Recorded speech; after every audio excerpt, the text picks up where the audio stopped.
Vamos a comenzar con lo que está ocurriendo en la frontera de México y Estados Unidos, porque bandas de delincuentes están secuestrando a los migrantes que llegan a este lugar. Alex Ramírez, de La Voz de América, conversó con un peruano que estuvo en manos de los cárteles mexicanos. Vamos a ver.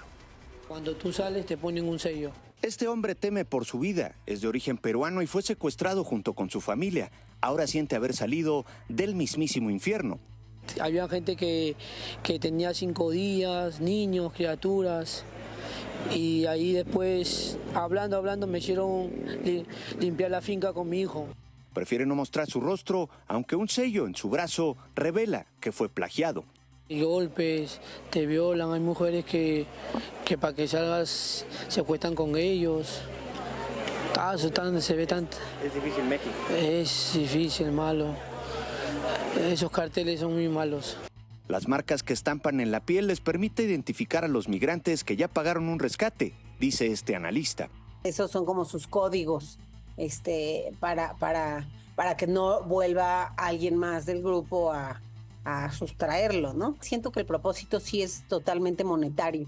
O sea, ellos buscan a ver qué pueden sacarle a las familias. Los secuestros express no ocurren únicamente en la frontera sur. Por la gracia de Dios nos salvamos de ser secuestrados en Hidalgo. En la ciudad de Hidalgo cuando veníamos entrando porque nosotros caminamos. Y nos entregaron ahí, pero éramos un grupo grande y nos pudimos escapar. La Voz de América solicitó comentarios ante el Instituto Nacional de Migración, pero no hubo respuesta.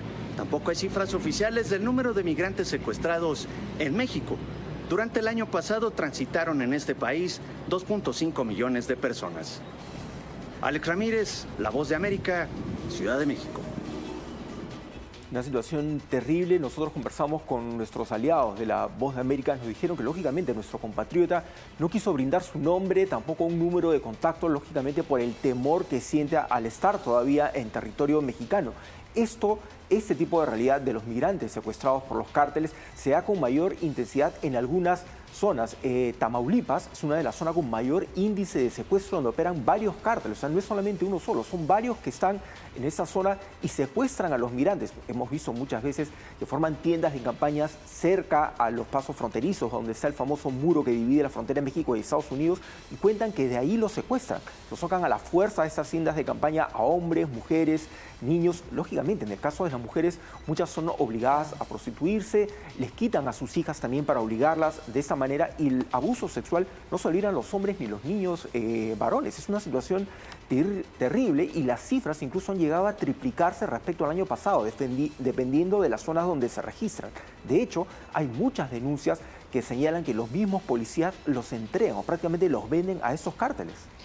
Y se vuelve un problema tan difícil, todas estas zonas donde se terminan siendo como que los puntos de paso, donde se quedan los migrantes, donde, así como sucede en el tapón del Darién, ¿no? Son estas zonas donde se concentran los migrantes y no se hace nada. Al final del día nos enteramos de una historia, nos enteramos de otra. Aquellos cadáveres que también encuentras en medio del desierto probablemente sean gente que se escapó de los cárteles o que terminaron siendo asesinados porque ya no los necesitaban o no se sometieron a lo que ellos les exigían. Así es, y al tratarse obviamente de ciudadanos que están en una situación de tránsito, sus familias tardan mucho en darse cuenta de lo que realmente les ha ocurrido, porque llegan hasta este punto y esperan, bueno, en cuanto ya me sienta establecido te voy a poder llamar, me voy a comunicar con la casa, etcétera, y pasan semanas y nadie los extraña, o sea, nadie pregunta por ellos, mucho menos cuando estás en un país que no es el tuyo, obviamente, ¿no? O no sabían que iban a cruzar la frontera. Aquí sucedió con una peruana también que estaba en México y supuestamente su familia la tenía un poco registrada en México y luego apareció muerta en medio de intentando cruzar la frontera y aquellos que puedes identificar. Pero ¿cuántos son aquellos que se quedan como NN, que terminan en fosas comunes, terminan abandonados en estos pasos fronterizos en el desierto, en la selva?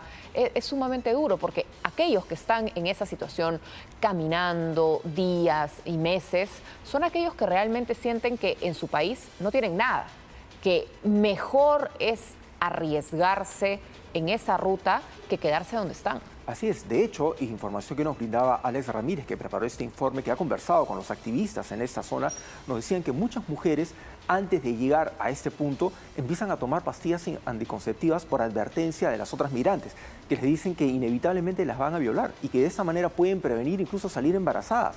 De hecho, en esos puntos donde hay organizaciones que ayudan a los migrantes, revelan casi que el 100% de las mujeres han sufrido algún tipo de abuso sexual en el trayecto hasta llegar a la frontera.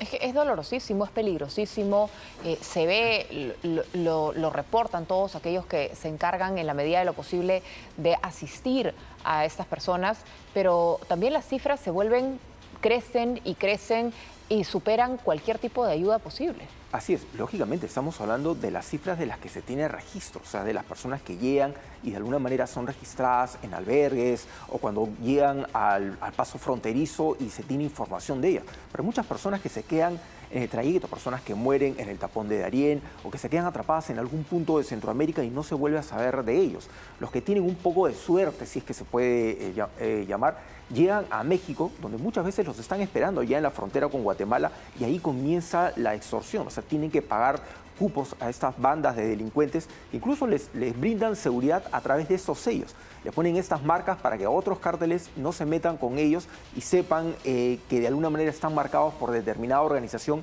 que ya recibió dinero por ellos. Y ellos lamentablemente muchas veces son secuestrados en el trayecto, los obligan a trabajar en algunos lugares, en otras situaciones permanecen secuestrados porque se comunican con sus familias y les exigen dinero a cambio de dejarlos en libertad.